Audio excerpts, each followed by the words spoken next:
It's over! He's done it again! Unbelievable! Oh, straight into the roof of the net. Nice one. Straight down the middle. So a good performance from both teams here today. Hi and welcome to Firstpost. I'm Rupha Ramani. Let's get started.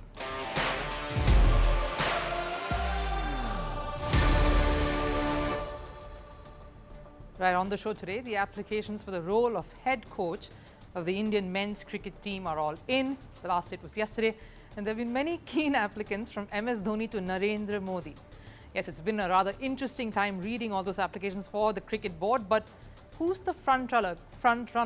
Could the Kolkata IPL franchise mentor get the nod? And more importantly, will team owner Shah Rukh Khan be able to let him go? Barcelona, on the other hand, had no qualms in letting Xavi Hernndez go. They sacked the man for his comments on Barcelona's financial crises. Did Xavi do the right thing, and what is holding Barcelona back from attaining glory once more? And speaking of glory, is this Rafael Nadal's final chapter on clay? We will not review his career or do an analysis here, but we'll share an open, emotional letter to Rafael Nadal. I'm sure I will speak for all fans all over in this. But first, a look at all the headlines in Sports 360. Starting with football, Cristiano Ronaldo wrapped up Saudi Pro League season in style. The Portuguese legend broke the record for the most goals scored in a single season. Ronaldo's side, Al Nassr, was playing Al Ittihad. Ronaldo scored twice and gave his team a 4-2 win, which brought his total tally this season to 35 goals. He surpassed Abdurrazak Hamdallah, who scored 34 goals in the 2018 season. A Spanish judge has ordered football's top bodies, the FIFA and the UEFA, to stop opposing the European Super League from being formed. The Super League is a breakaway league from the Champions League that will include top clubs from Europe's top 5 leagues. The judge ruled that the two governing bodies violated European Union law by banning clubs from participating in the league. The court also said FIFA and UEFA are abusing their position of power to prevent free competition. Over in tennis, in the French Open men's world number 2, Yannick Sinner made a rusty start moving into round 2, even though the scoreline read 6-3, 6-3, 6-4. And over in another round, Daniil Medvedev battled past Dominik Kiefer 6-3, 6-4, 5-7, 6-3 to reach the second round as well. And in the NBA, the Boston Celtics clinched the Eastern Conference Championship. They secured a 105-102 win over the Indiana Pacers, sweeping the series 4-0. With that victory, the Celtics have now entered the finals of the tournament. They will face the winner of the Western Conference Finals, where the Dallas Mavericks hold a 3-0 lead over the Minnesota Timberwolves. And to round it all up, former Australian Test opener Joe Burns is set to represent Italy. Yes, the decision comes to honour his late brother Dominic Burns, and he'll wear the jersey number 85 to remember his brother. That's the number of the jersey Dominic wore in domestic Australia cricket. Burns' mother has Italian heritage, and he will now feature in the sub-regional qualifiers as part of Italy's quest to appear in the 2026 Men's T20 World Cup. Now, the IPL is over and a World Cup is upon us, and with marquee clashes like India going against Pakistan, England taking on Australia, and the lesser-known teams like USA and Canada set to pose a decent threat to the big guns, the excitement is slowly gathering some momentum. And while the Indian team is focused on the T20 World Cup, the drama continues around what will happen post that. What drama, you ask? It's of course finding the right coach to take over from Rahul Dravid, whose contract will end with the T20 World Cup. BCCI has been hunting, and there have been quite a few hits and misses. About 15 days back, BCCI had invited applications for the role, and 27th May, that's yesterday, was the deadline set by BCCI for the applications. It's believed that the cricket board received more than 3,000 applicants for the post. Most of them are fake. You want to hear more? The applications reportedly carried the names of Sachin Tendulkar, MS Dhoni, Virender Sehwag. That's still okay, but it doesn't end there. It also included names of Prime Minister Narendra Modi, Amit Shah, and Shah Rukh Khan. Of course, people have a lot of faith in these gentlemen spearheading the helm of affairs at the Indian cricket team. But Kolkata may have won the Indian Premier League. It doesn't make Shah Rukh Khan a candidate for the head coach role, does it? People having a few laughs, but here's who's not laughing. The BCCI, they need to finalize a coach They feel they have some time on their hands though. Their focus has to be the World Cup for now. The deadline is fine, but the BCCI brass wouldn't mind taking some more time before reaching a decision. Right now, the team will be busy with the World T20 for the better part of the month of June. After that, seniors will be rested from the tours of Sri Lanka and Zimbabwe, where any of the NCA-based senior coaches can accompany the team. So what's the hurry? And while there were many names linked to the coveted job like Stephen Fleming, Ricky Ponting, Aussies Mike Hussey and Justin Langer too, seems like not a single foreign name is in the mix. BCCI Secretary Jay Shah particularly certain and came out with a strong clarification that pretty much ended all the drama surrounding former Australian cricketers Justin Langer and Ricky Ponting, claiming that they had denied BCCI's offer. Neither I nor the BCCI have approached any former Australian cricketers with a coaching offer. The reports circulating in certain media sections are completely incorrect. We are focused on identifying individuals who possess a deep understanding of the Indian cricket structure and have risen through the ranks. With foreign coaches out of the picture, the magnifying glass is back on the Indian names available for the role. In the middle of all the speculations, another name's cropped up, that of the head of National Cricket Academy, VVS Lakshman. He's a prime candidate. He knows the system and understands Indian cricket all too well. He's helping affairs at the National Cricket Academy, the NCA, and also has been head coach. He's done this job for the junior sides, the under-19 and India A sides. But it feels like former batter is not interested as the role requires him to be away with the team for 10 months.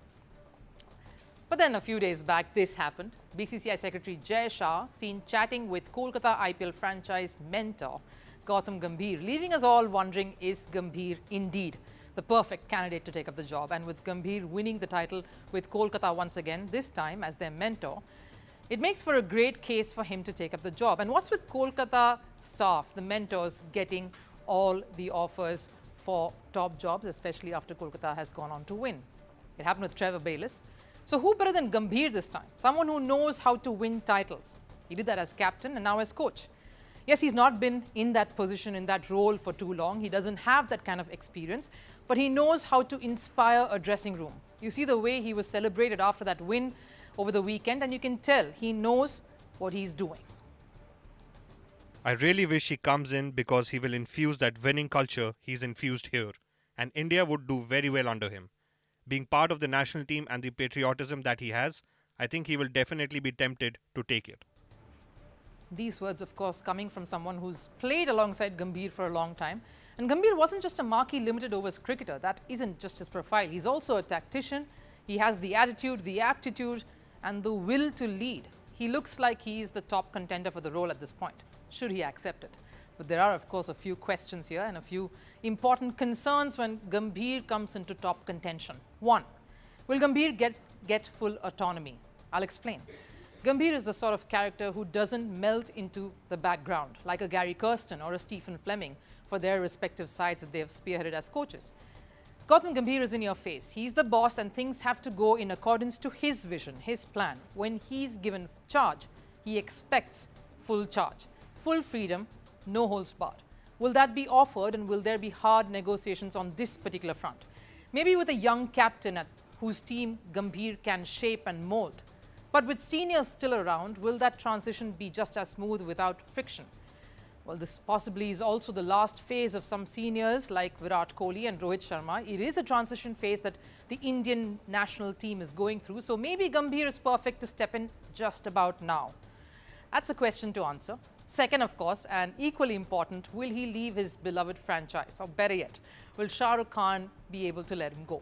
After taking them to IPL glory after a decade as mentor, will Gambhir leave Kolkata and will Shah Rukh Khan just quietly watch him? Kolkata having just found a winning combination, but national duty is a bigger picture, a bigger calling. Because take a look at this and imagine this. Shah Rukh Khan waving a blank check at Gambhir, asking him to stay with the franchise for 10 years, whatever the amount he fancies. This is not me just making up a scenario. It was reported that Shah Rukh Khan had a conversation with Gambhir about this. And knowing Shah Rukh and the ultimate Bollywood star that he is, he might just have enacted that scene in all its glory to Gambhir. A blank check to make Kolkata's biggest prospect come over and take charge. Will the power of a superstar hold sway, or will Gambhir answer the call of duty that he so passionately yearns for? Now let's face it, Indian men's cricket team coach is not an easy job. It's managing a dressing room that will be overflowing with its own share of egos and superstars. It's a managerial job like none other, and one that has just one goal now: winning an ICC trophy that's really been wanting for many, many years. So while BCCI has a tough one to pick the right candidate, eventually it's the coach who steps in who will have his hands full, and maybe the front runner at this point is Gautam Gambhir. Right, you ask football supporters about their loyalty towards their club and they will simply say the support is for life. Imagine the passion a player would feel. Xavi Hernndez is the biggest example of that. Spain national, Barcelona's academy product, a club where Xavi spent 17 years during his playing days. A club where the Barca legend won every trophy possible as a player. Be it the Champions League or the domestic league titles, Xavi won a total of 24 trophies while playing at Barcelona. And when he took over the managerial role, everybody expected Xavi to replicate the same success as manager. In his 3 seasons, he won 2 trophies that included the La Liga title and the Spanish Super Cup. But that wasn't enough for a club like Barcelona, a club that never gets tired of winning. And more than the results, it was Xavi's sharp tongue that probably cost him his job. I think our job and what we have done is not well valued. And that's why I decided a long time ago, in fact in the beginning of the season, that it was going to be my last one as coach.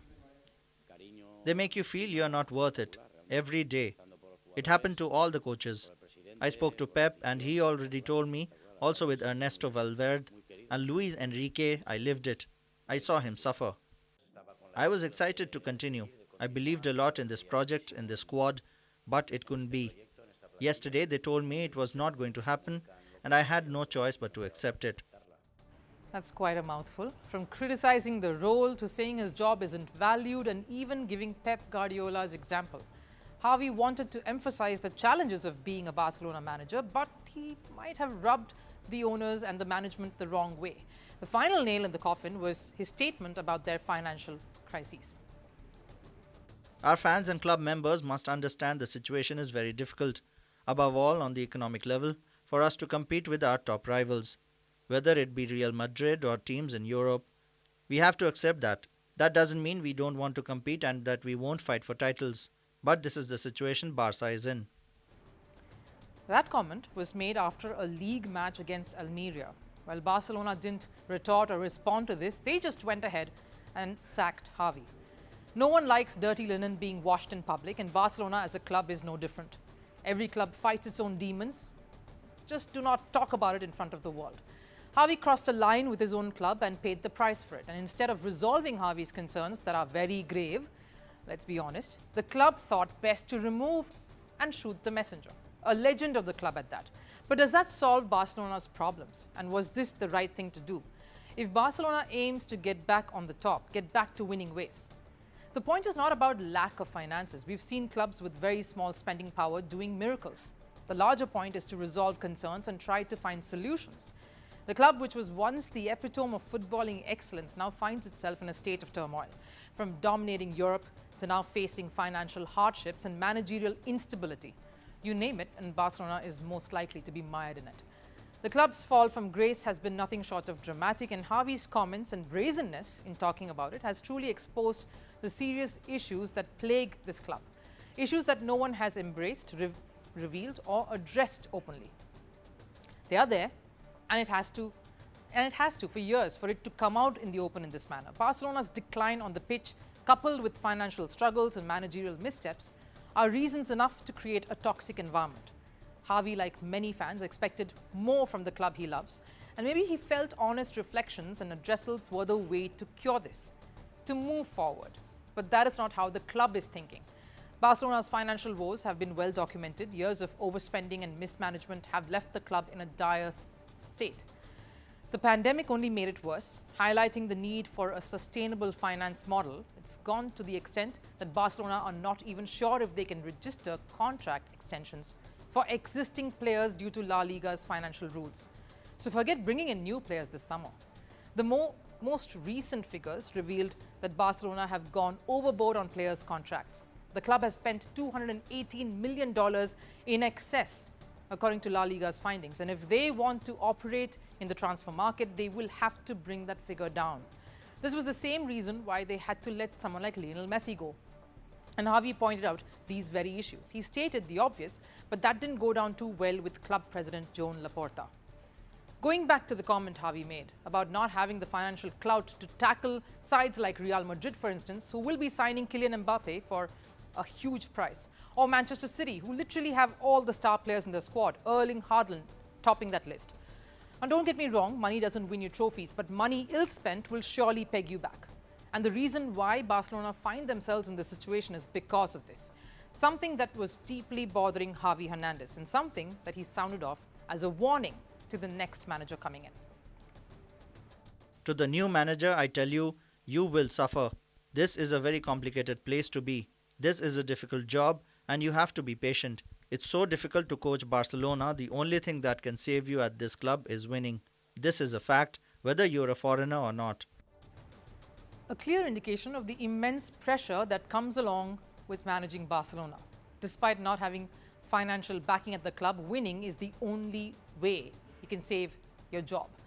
There has been no official statement just yet, but reports suggest Barca is close to signing Hansi Flick, the former Germany manager, and he will have a tall ask. So what can Barcelona do to save face and to reset and move forward?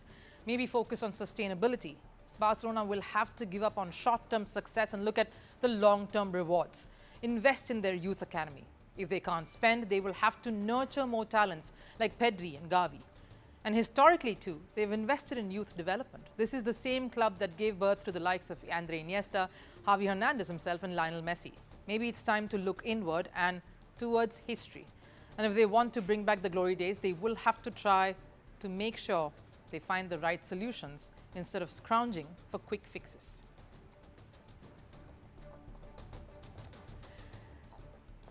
Dear Rafa, it was a very surreal experience watching you play a first-round match at Philippe Chatrier, a packed centre court as you took on Alexander Zverev. It was surreal because if this was a proper French Open draw during your peak Rafa days, you wouldn't have been facing Zverev in the first round. You wouldn't have struggled in the first set. You wouldn't have struggled in the second either. You'd probably be a winner in straight sets. It was heartbreaking, yet somehow poignant. Poignant to see you in what feels like a last French Open, even though we all want to deny it. We saw your family sitting on the sidelines, cheering you on, baby Rafa carrying his little racket, mirroring you, but probably far from even comprehending the emotions you are feeling as you finished a match that would have hurt you. I wondered, you recognize this side, this phase that you're in. Your wife applauding you, fighting back tears because you don't want this to be a sob fest. You made that absolutely clear some weeks back as you are raking up one loss after another, probably the most you've had in a year compared to a lot of your career. That's how it feels, and yet you soldier on. Are you doing this for your fans? To give all your fans another glimpse of you on the biggest stage, one last time. And what a glorious career it's been. Grand Slam wins, 14 of them right where you probably played your last of the French Open campaigns last night. You burst on the scene like a raging bull, full of life, raw energy, passion, and a big smile. An athlete like none other, with your grueling playing style, the OCD behavior, the tics and quirks, the grunts and the tugging of your shots, all seemingly annoying characteristics rolled into one Spanish superstar that the world was waiting for. And like they say, game recognizes game, and Roger Federer and you together forged memories that we tennis fans would cherish and remember for generations to come. The fight, the glory, the rallies, the wins, the losses, the rivalry, the love and the laughs, the tears and everything else in between. You both shared wonderful moments together to give us, undoubtedly, the best rivalry tennis has ever played and witnessed. That will be your legacy, one that is tied to each other, but also just as potent on its own. The never-ending Wimbledon final, the draining Australian Open triumph, the come-from-behind US Open victory. It's a pity baby Rafa was not there to see the best of it, though he surely is seeing the impact of it all now. And maybe that's the way it should be. It's almost like he's keeping you grounded in the present. Baby Rafa is the reminder of what is in the now. And he's also witnessing the love everyone has for you. What else explains the hordes of fans thronging to see you, Rafa, play at every event?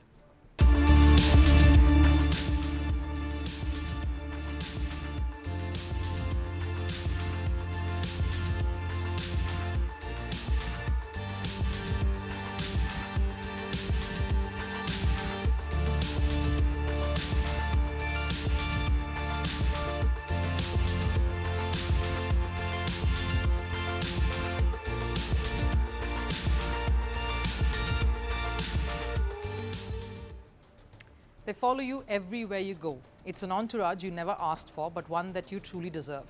You say you will come back to the Roland Garros, hopefully, because maybe you don't want to admit to yourself or to us the turmoil that rages within. The fight to finally say maybe this is it, versus the urge to continue thinking maybe there's more left in the tank. That's the Rafa we grew up watching, and that's the image you want to leave us with. But then your parting shot is again filled and loaded with promise.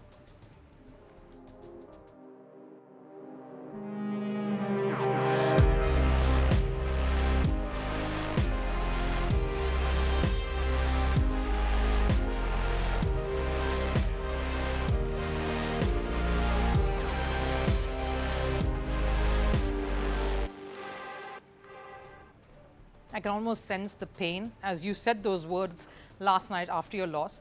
You say you want to be there at Paris. You're not sure, but you want to be there at the Olympics, at the city that has given you and us some of the best sporting memories. And maybe that's what we will look forward to, a reunion right there at Paris once more. While it is difficult to see you shades below what you're capable of playing at, I think it's a cycle we just need to be a part of just as much as you are. We were there with you at your best, and surely we will be there at the worst too. The year is not over. There's little more tennis left in you, Rafa, and even if it's just to say goodbye. Time for last serve. Now, we brought you pictures of Manchester City painting the city blue. Here's Leverkusen enjoying a season that was painting it red. And why not? It's not too often that Leverkusen would come off a season with a historic league title and a DFB Pokal victory. Take a look.